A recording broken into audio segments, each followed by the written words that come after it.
Tonight on CTV News at 6. Addressing a need for affordable housing. They were tax arrears properties, and then they were handed over to the DSAB for $2. Timmins is breaking ground on a project that will transform underutilized properties. Plus, putting safety first. By having everything behind glass, it reduces the theft. A convenience store in Sault Ste. Marie shows off a new sales method. And a warm welcome to community members and tourists. Wall to wall, basically, so new sidewalks, new curbs, new pavement, all new street lights. Gore Bay on Manitoulin Island shows off its downtown revitalization project. TV News at 6 with Marina Moore and Tony Rima with weather. Good evening. Thanks for joining us. There's been a heavy police presence for the last few days along Highway 17 in the Sturgeon Falls area. Officials with RCMP Federal Policing Central Region Branch confirmed today they've been in the area since June 18th as part of an active investigation on the property of a local insulation company. We're told the investigation is being conducted in partnership with the OPP with support from York Regional Police, Niagara Regional Police, and the Ontario Fire Marshal. RCMP officials say officers are expected to continue working at the scene for the next several days and that there's no indication of any immediate risk to the surrounding community. CTV News will provide an update when more information becomes available. Ontario Provincial Police in the Kirkland Lake area are releasing details of a recent drug bust. Police say a traffic stop was conducted on a vehicle last week in relation to a criminal investigation. A search of the driver and vehicle led to the seizure of suspected cocaine, crystal methamphetamine, fentanyl, hydromorphone pills, oxycodone, and other suspected drugs with an estimated street value of over $275,000. Canadian currency and a replica handgun were also seized. A 36-year-old from North York has been arrested and charged. A 69-year-old has been charged after witnesses say he attacked a dog in Sault Ste. Marie yesterday. Police say community members intervened when they saw the dog being attacked. The dog ran away and has not been yet located. You can read more about this story and all of our stories on our website at ctvnewsnorthernontario.ca.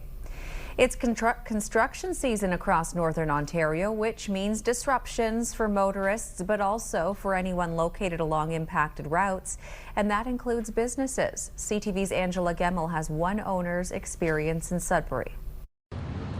Behind this construction on Elgin Street is a restaurant.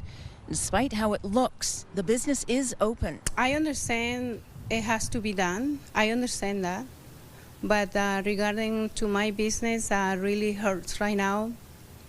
We don't get no business. La Casa Mexicana has been in this location for the past 18 years. It's pretty quiet. The owner, Sylvia LaRocque, says the restaurant has been rather quiet since the construction began this spring, literally at her doorstep. I start to get a little panic when I don't see customer for almost 3 weeks in a row, like one day to another one. Then I'm getting a little upset, sad. I find it more harder than COVID.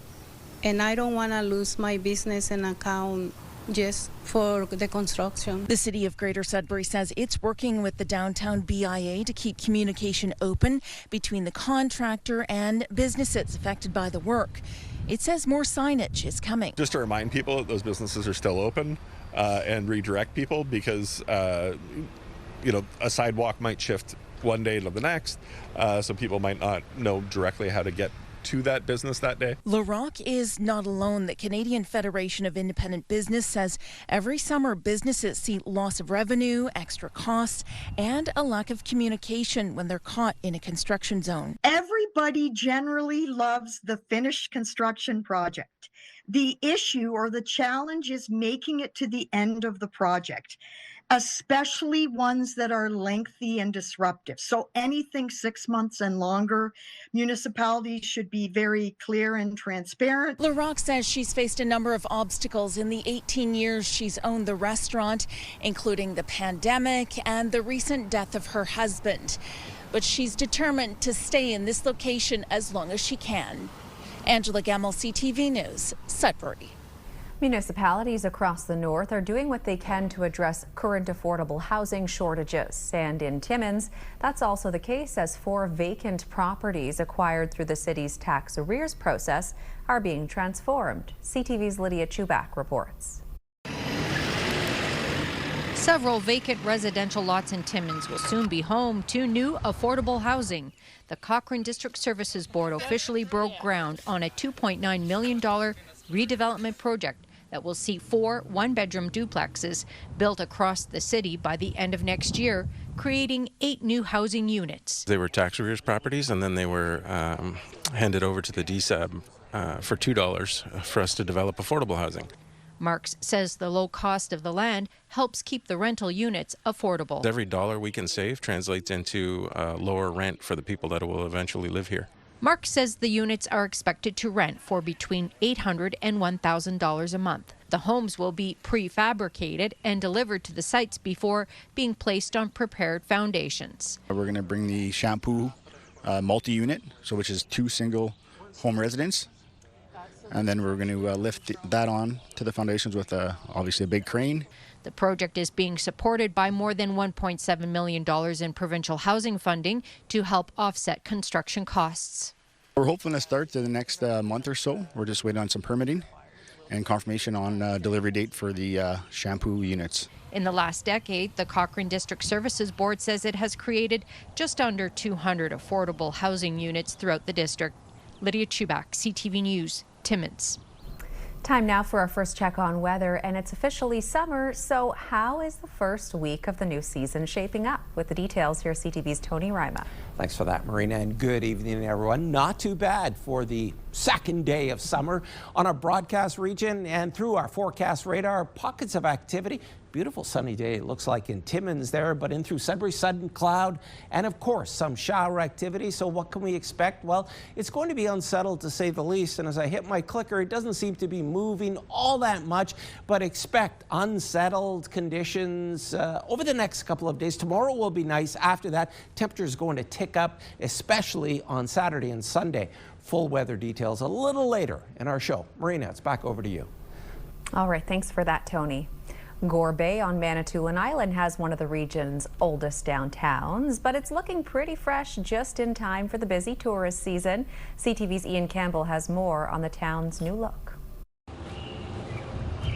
Meredith Street may look like your typical small-town main street, but to get it to this stage, this was the culmination of a lot of work. Wall to wall, basically, so new sidewalks, new curbs, new pavement, all new street lights. We did all the necessary checking for underground stuff like water and sewer and so forth to be sure it was fine. Dubbed the Downtown Revitalization Project, town officials transformed 2 blocks of Meredith Street from Main to Dawson Streets thanks to funding from the province and private partnerships. Gore Bay has done something towns twice, even 3 times its size might think impossible. In 5 months, it's given its downtown a new look, a new lease on life. With a population of only 900, if you were to compare it to something someone told me here, think maybe the little engine that could. We are very proud, and I've always said that good things always happen when you have partners, and we were fortunate to have 2 public partners and a private partner. And with partnerships, good things always happen, and that's how you do work in small towns. You have to partner. You can almost still smell the new paint. This $3 million facelift was done in also what seems to be record time, 5 months start to finish. And the construction company worked really well with the business owners.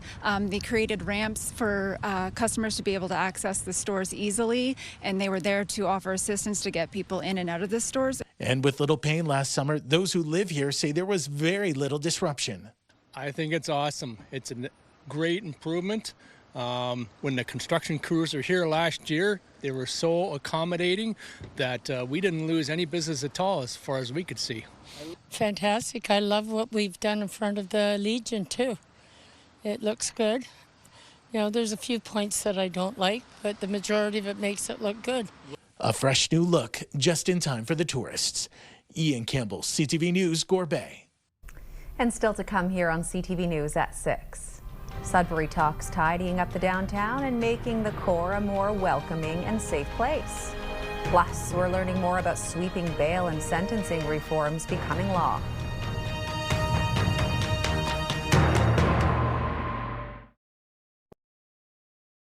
When you see it happen, send it to CTV News. Text 10400 from your screen to ours. Text 10400. Efforts are being made in many northern communities to make the downtown core a safe and welcoming space. And in Sudbury, the Downtown Action Plan is heading to council tomorrow. CTV's Madison Merrier reports. Beautification, animation, safety, and security are part of the plan to revitalize the downtown core. Broken windows theory that, when people see things in disorder, they act in disorder, and when people see things in order, they act in order. The one-year Tidy Bin pilot project began on May 1st in front of downtown Sudbury, and McIntyre is hoping to see the lockable and larger bins duplicated across the downtown core. We want people to come and feel comfortable in the downtown, and you don't feel comfortable if there's garbage around, right? So being able to get to that level and keep that maintained cleanliness is great for our businesses. It's great for people that come visit our city for the first time. The report is hoping to increase traffic in the downtown core, and one of the city's undertaking is the reopening of Memorial Park with themed days. We're seeing the police work to kind of maintain that general tone. We want downtown to be welcoming for everybody, and part of that is people interacting in a reasonable way with each other, and making sure that we have a place that people want to visit and people want to attend, and that change is happening. The downtown strategy is really a collaborative effort between the Greater Sudbury Police Service and our community agencies to really come together and work collaboratively to achieve some positive outcomes for our downtown community. We realize as a Greater Sudbury Police Service, we cannot combat any situation alone and by ourselves or in silos, so we really are focusing on our collaborative approach. The report is identifying issues of social disorder like open drug use and alcohol consumption as safety concerns. Greater Sudbury Police Service say these issues will be combated with its 360 Support First initiative. Madison Merrier, CTV News, Sudbury. Ontario's Education Minister has launched a new province-wide digital learning platform. It's set to be used in Ontario classrooms starting this fall. CTV's Siobhan Morris has more on the changes. Here's 78 plus 21. This grade 7 class is using Edwin to understand circle graphs. It's an online tool from textbook publisher Nelson, one the education minister calls a game changer. Something that teachers can use to help make it a bit easier for them to deliver a consistent curriculum across the province of Ontario while still having flexibility in their classrooms. Paul Calandra sees benefits for moms and dads too. They're able to see what the lesson plan is. A parent can see how their child is progressing. Some boards have been using Edwin for years, but this fall the program goes province-wide with $60 million from Queen's Park. To me, this is just another distraction for the public to think that this government is doing something. The Elementary Teachers Federation of Ontario worries this is part of privatization creep. Teachers do this job around the province in each of our cities, each of our towns, each of our communities. They do this all the time. We don't need to have an outsourced provider. You hear similar concerns around new guidelines for high school exams and what makes up final grades. When there's one cookie-cutter approach coming out of Queen's Park,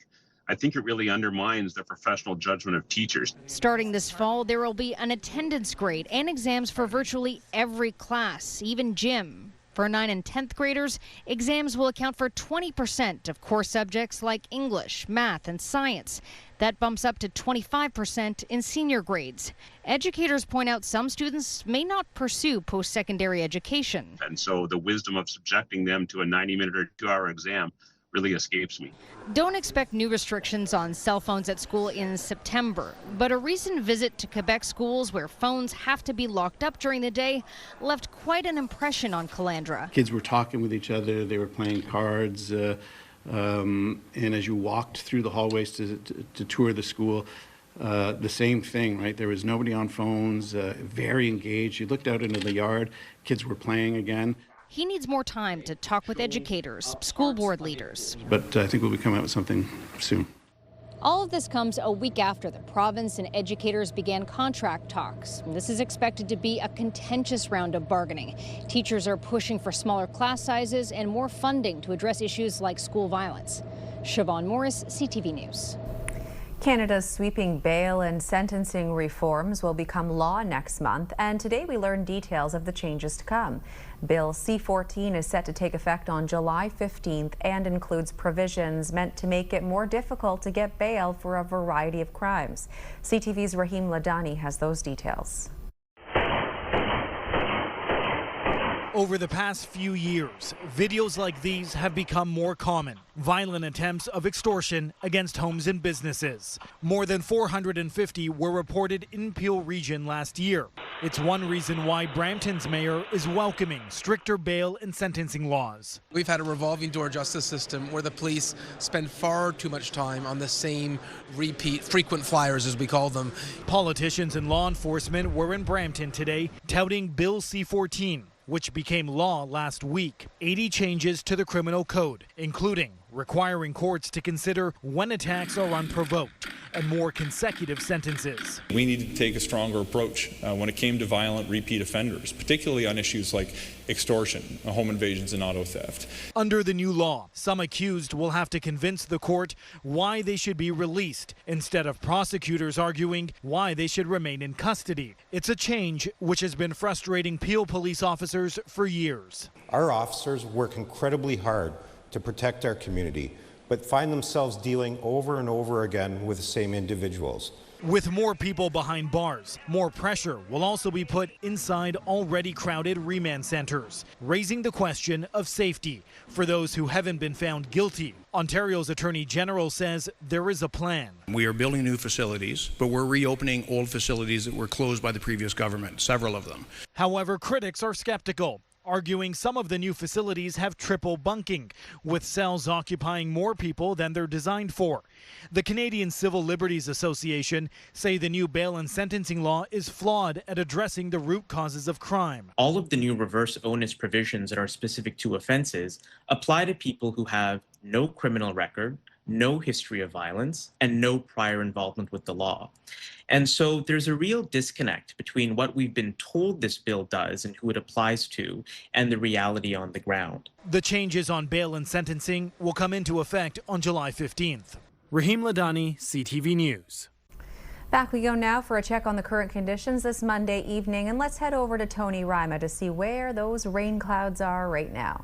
Marina, the rain clouds are actually in Timmins. Earlier I mentioned what a beautiful day in Timmins, and now it looks like it's raining. That's according to Environment Canada. So as we take a look at our current temperatures at this hour, in through Timmins it's 15 degrees, light rains there. Cochrane's also 15 degrees. Moosonee 18 degrees at this juncture. In through Kapuskasing 19 degrees.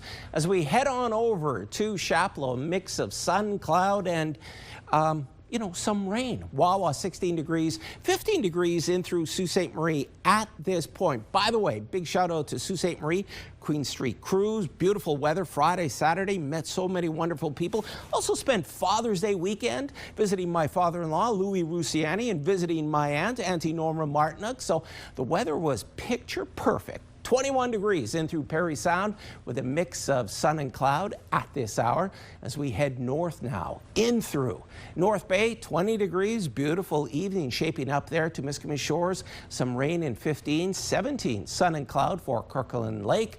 And through Sudbury, well, sun, cloud, and the odd shower or two, 18 degrees. A little warmer for Espanola, 22. For Elliott Lake and Gore Bay, 22s on the board. Your 7-day weather forecast is still ahead. Marina.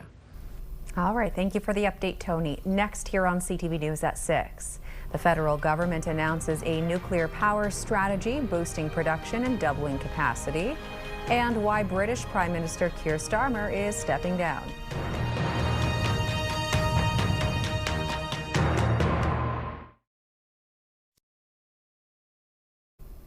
A police officer, a civilian, and a suspect are dead in a horrific shooting in Montreal's Côte-des-Neiges neighborhood. A second police officer is seriously hurt. In an online post, Montreal police say it is with immense sadness that we confirm the death of one of our police officers. Online video shows armed officers surrounding the door of a grocery store before smashing through the front glass. An emergency alert went out just after midday, warning of an armed and dangerous suspect. People in the area have been told to shelter inside, lock their doors, and stay away from windows. Meanwhile, 2 RCMP officers were shot in the city of Melville, Saskatchewan last night. Police responded to a call around 9:30 local time in the small city about 150 kilometers from Regina. When police arrived, shots rang out. Both RCMP officers were rushed to hospital, where they remain. The suspects stayed in the house until early this morning when they came out and were arrested. No specific updates were provided on the incident or the officers' condition, only that they remain in serious but stable condition. The investigation is ongoing and charges have yet to be laid. The Minister of Energy today announced what he called a new beginning or new chapter for Canada's nuclear program, with a strategy that outlines a plan for the sector both at home and abroad. But the plan is short on details when it comes to funding or specific projects. CTV's Graham Richardson reports. They are complex and expensive, but also steady workhorses of electricity in Canada, nuclear reactors. The government announcing today they want an aggressive strategy to boost Canada's nuclear output. We are writing the next chapter in one of Canada's greatest industrial success stories. The plan, build up to 10 new reactors. Right now, 90,000 people work in the industry. They want to double that in the next decade and enter 4 international markets by 2040. If our goal is to double our grid and reach net zero by 2050, there is no credible plan for Canada to do that without nuclear energy. All those new reactors will need more uranium. NextGen's deposit of uranium in northern Saskatchewan at the Athabasca Basin is one of the world's largest. The company will build a mine here and partner with First Nations and Métis people. It's a very exciting time. We're players now in that space, and it's a good future to look at in regards to where nuclear energy is going. All of this new generation will create more waste. Eventually it will come here. The tiny town of Ignace in northwestern Ontario will be the site of a massive nuclear waste facility. The mayor says that has already benefited her town. I've always said this is our future, and it's not just our future as in our Ignace and Wabigoon. It's Canada's future. The Prime Minister was not involved in this strategy because of previous connections to companies that work in the nuclear space. The Prime Minister's office, when asked, would not tell us the names of those companies. Graham Richardson, CTV News, Ottawa. British Prime Minister Keir Starmer is stepping down as leader of the Labour Party, a move that will see the country have its 7th Prime Minister in just over a decade. The question my party is asking now is whether I am best placed to lead us into the next general election. I have heard the answer of my parliamentary party to that question, and I accept that answer with good grace. Starmer says he will stay on as caretaker Prime Minister until the Labour Party chooses its next leader. Starmer swept to power with a landslide victory in the 2024 election, but his popularity was hurt by a series of missteps. Most people in London this morning think Starmer is making the right call. Prime Minister Mark Carney saying it has been a privilege to work alongside Keir Starmer. He posted, "The world is safer and allies are more united because of Starmer's efforts." He thanked Starmer for his lifetime of public service, saying he's grateful for his friendship and wishing him the best as he concentrates on his most important job, taking care of his family. It appears the first round of peace talks between the U.S. and Iran have wrapped up on a positive note.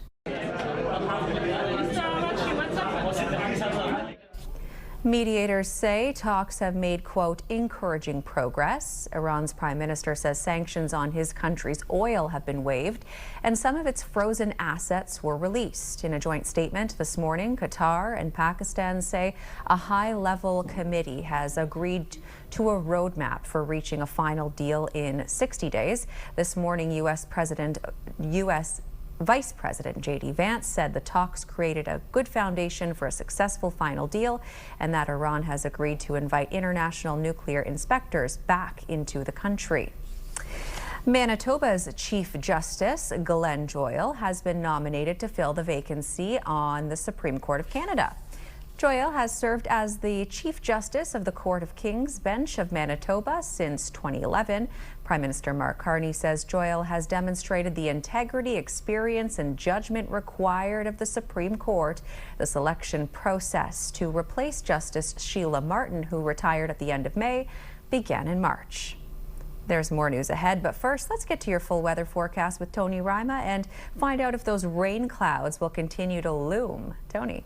Marina, they sure will, especially tonight. Tomorrow, not so much. As we take a look at our forecast radar, wow, take a look at this map. You see the rain in through Timmins at this juncture, and then it's going to kind of disappear, which is kind of nice. We're going to get some clearing overnight, the odd shower or two. Tuesday looks pretty darn good at this juncture. Then we get to increasing cloud cover on Wednesday. Showers in through Sault Ste. Marie, also rippling through Chapleau.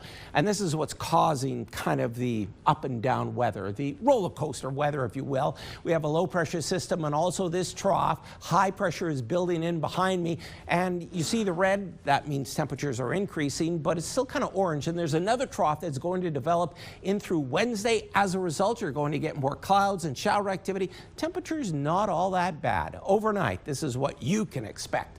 In through Sudbury, well, there is a chance of showers. Big surprise, 10 degrees, clear skies for the Sioux. Timmins, light rain. Timiskaming Shores, some rain and light shower activity in through North Bay. Moosonee, this is what you can expect. A chance of showers, 6 degrees. Cap, double-digit lows overnight, 10. Also some rain. In through Wawa, 7 degrees. A chance of showers. Gore Bay, clear skies. And Parry Sound, 11 degrees overnight. And, big surprise, a chance of rain. Here's your 7-day weather forecast, starting with Sudbury Nickel Belt. Tomorrow, beautiful sunshine, 23 degrees. Same temperature in through Wednesday, but as that trough builds in, we're starting to see unsettled conditions, more rain over the next few days. But Saturday, Sunday, just gorgeous. If you have any outdoor projects, this is the time to get to. Moving on to Sault Ste. Marie, Algoma. Tomorrow, a mix of sun and clouds, slightly below seasonal temperatures. Gets even cooler Wednesday, Thursday, Friday, sun, cloud, and light rain. On Saturday, 25 degrees. Same temperature for Sunday and Monday. Heading on over to Timmins, Cochrane, and Kapuskasing. Over the next couple of days, beautiful conditions. Thursday, well, chance of shower activity. And Saturday looks good. Same with Sunday. Monday, a mix of sun and cloud above seasonal temperatures for Timiskaming Shores and Kirkland Lake. Beautiful Tuesday in store. Temperature increases on Wednesday. Also the cloud cover, a chance of rain. The soggy conditions continue into Thursday. Friday, some clearing. Saturday and Sunday above seasonal temperatures. And next Monday, 26 when it should be 23. And finally, your 7-day weather forecast for North Bay, West Nipissing. Tomorrow, a mix of sun and cloud coming in at 23 degrees. Then it's back to the rain, shower activity, some sunny breaks, which is nice. On Saturday, 25 degrees, same temperature on Sunday. And Monday, a mix of sun and cloud and 27 as a daytime high. And our picture of the day comes to us from Claire Ann Greco. She was on Manitoulin Island, actually in Gore Bay, and she spotted this lady slipper flower in the woods. Thanks so much, Claire Ann. By the way, send your weather pictures to us at weather.pictures@bellmedia.ca. Well, Safety First, the new convenience store in the Sioux, is set up differently to prevent theft and keep prices reasonable. Corey Nordstrom will have that story right after this commercial break.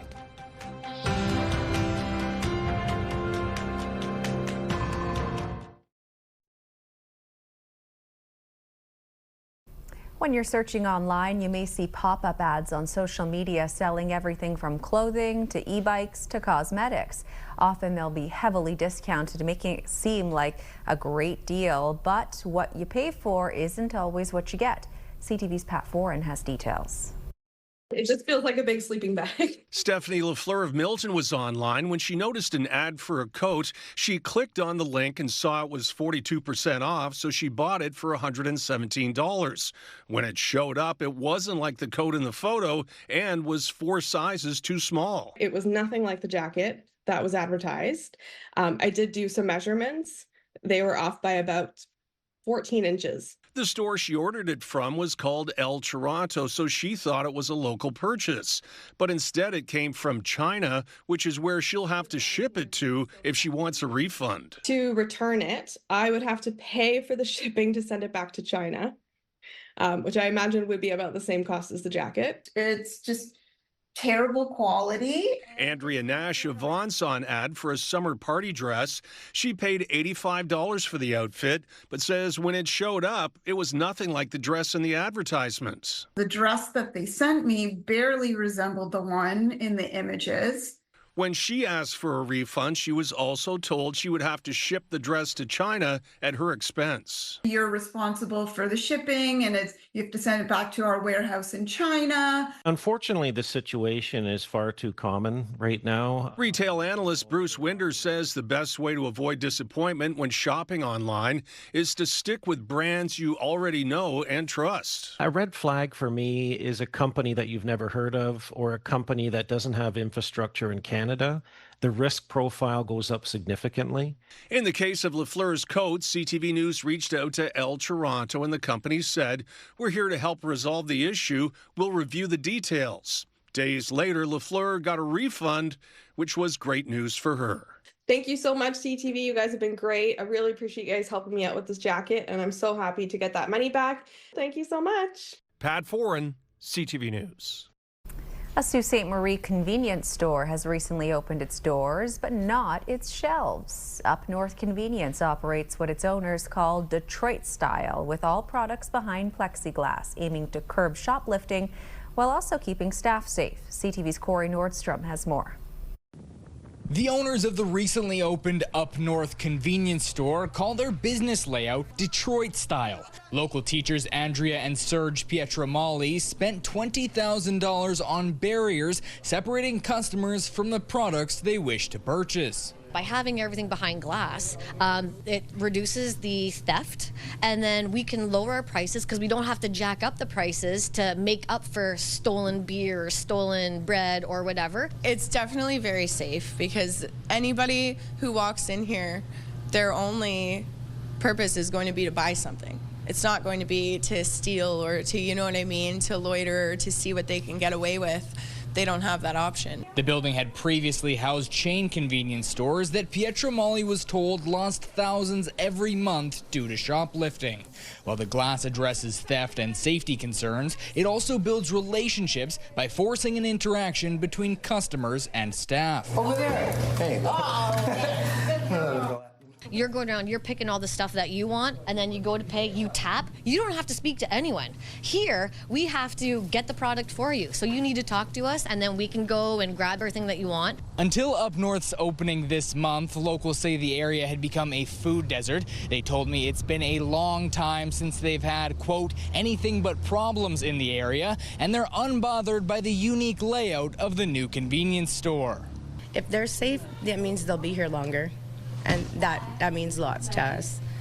We don't want to see a fly-by-night. We want to see a community rebuilt again. The new owners say they are continually adding to their stock and use community suggestions to guide the products they bring in.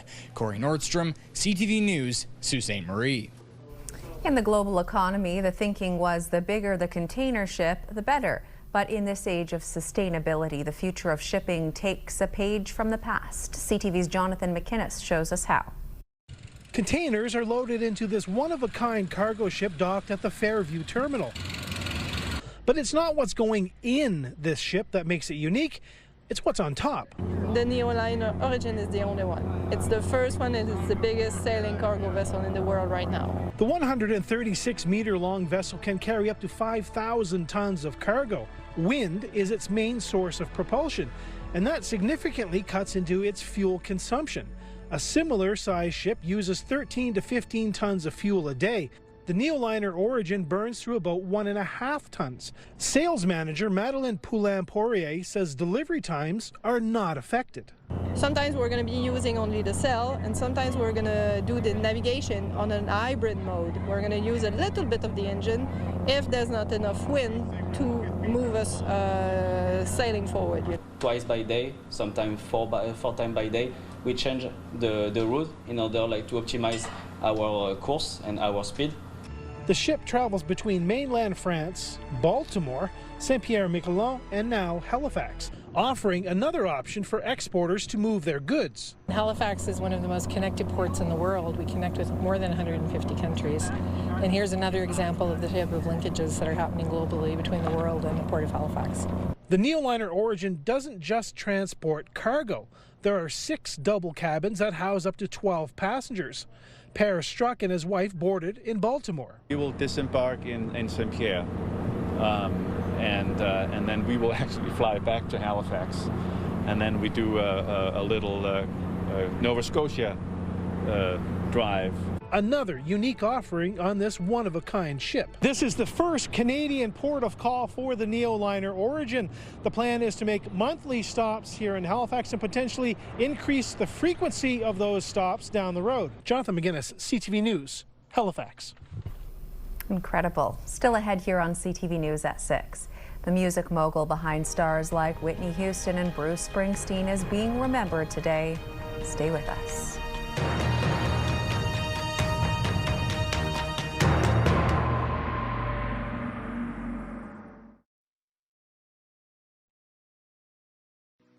Clothing consideration provided by Fashion Fair. Beautiful clothing for today's woman, where quality makes the difference. The Sioux Greyhounds announced their new head coach today. Drew Bannister will officially take over July 1st. Bannister has a long history with the club, including as a defenseman with the Hounds when they won the Memorial Cup in 1993. Bannister also coached the Hounds for 3 seasons from 2015 to 2018. He signed a 3-year agreement with the team, replacing John Dean. The team announced Dean's departure in April after 7 seasons with the Greyhounds. The NHL draft is this Friday, but there's big news out of the nation's capital as the Ottawa Senators make a blockbuster trade. The Sens have traded captain Brady Tkachuk to the Florida Panthers, where he'll play alongside his brother Matthew. In return, Ottawa is getting 3 first-round and 1 second-round draft pick. Tkachuk was drafted 4th overall by Ottawa in 2018. Just days after a horrendous injury ended his World Cup run, Ismail Kone has reunited with Team Canada.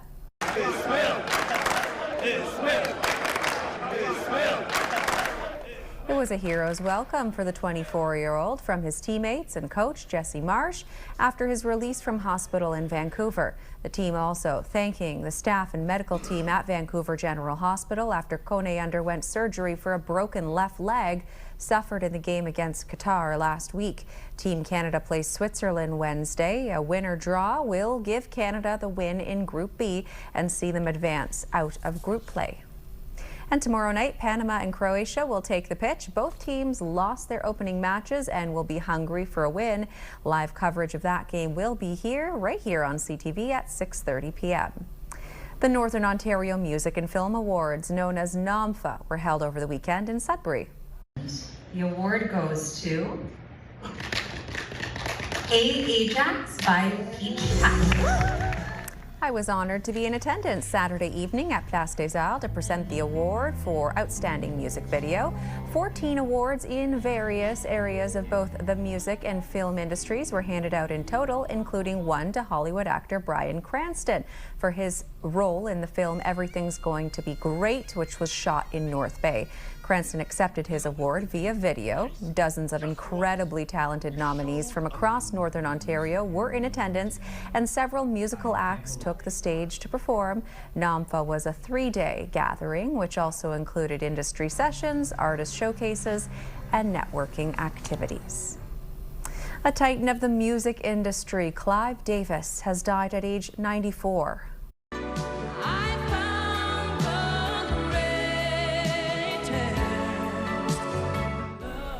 Davis guided the careers of Whitney Houston, Barry Manilow, and Aretha Franklin, to name a few.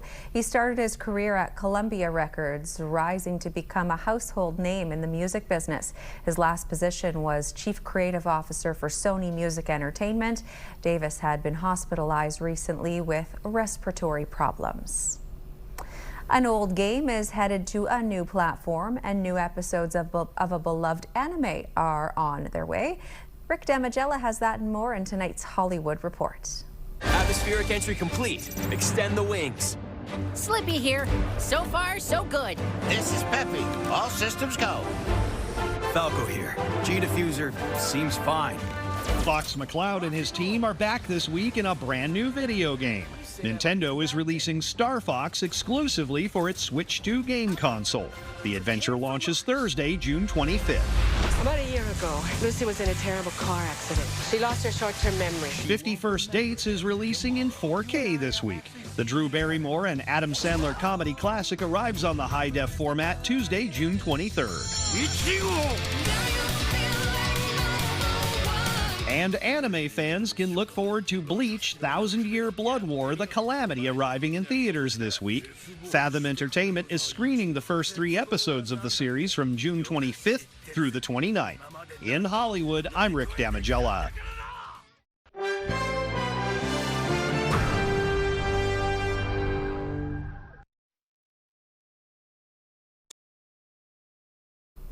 The electric vehicle market continues to grow, the latest being Chinese EVs making their way into Canada fresh off a trip to China.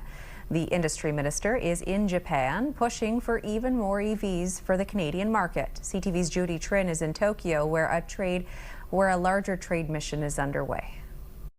While in China, the industry minister met with electric vehicle makers BYD, Chery, Geely, and Shanghai Launch.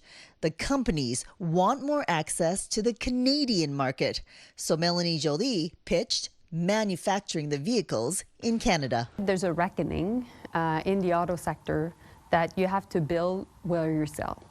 And so based on that, these are the conditions to enter a market. Jolie said she was clear that the operations had to be joint ventures, abide by Canadian labor standards, use Canadian parts, and protect user data. Right now, only 49,000 Chinese EVs are allowed into Canada, but there's concern from Japanese automakers. Chinese vehicle is very nice.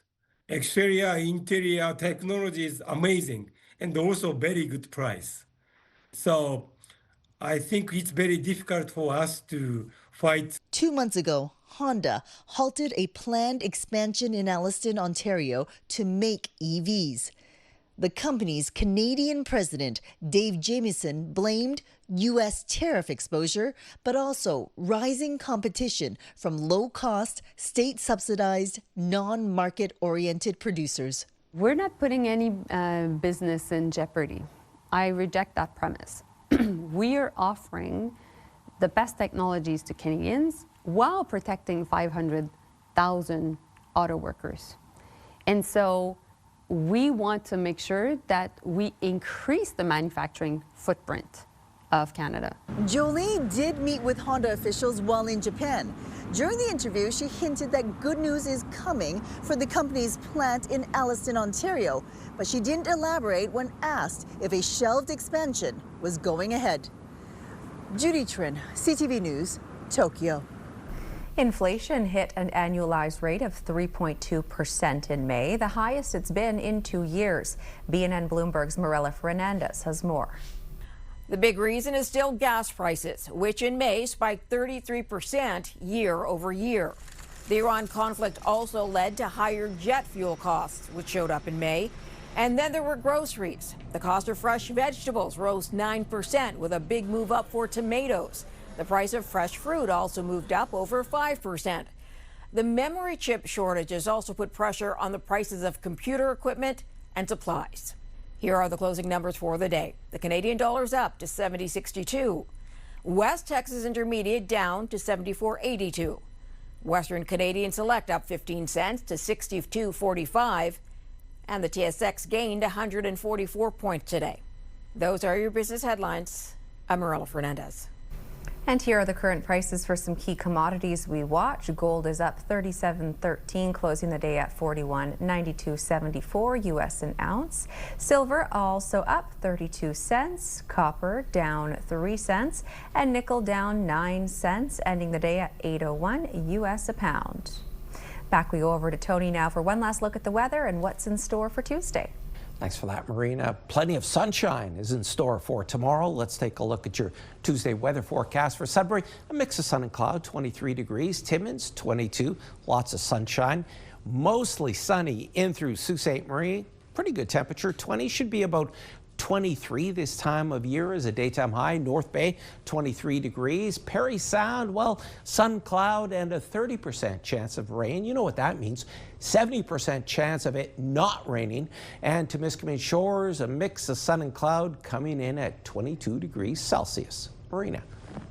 Looks like a pretty nice day. Thanks for that, Tony. Finally for us tonight, Toronto's newest convenience store is getting lots of attention despite an inconvenient location. This is Global Convenience, a floating pop-up art installation steps away from the Jack Layton Ferry Terminal. Complete with fully stocked shelves, flowers, and even an ice machine. The art piece was built for the World Cup because its designers say, just like soccer, convenience stores bring the world together. The convenience store will be floating in Lake Ontario until October. So if you're heading that way, keep an eye out. Pretty neat to see, I'd say. And that's all the time we have here on CTV News at 6. Thank you for watching. Ian Campbell is in at 11:30 with your late local news. I will see you again tomorrow. Good night.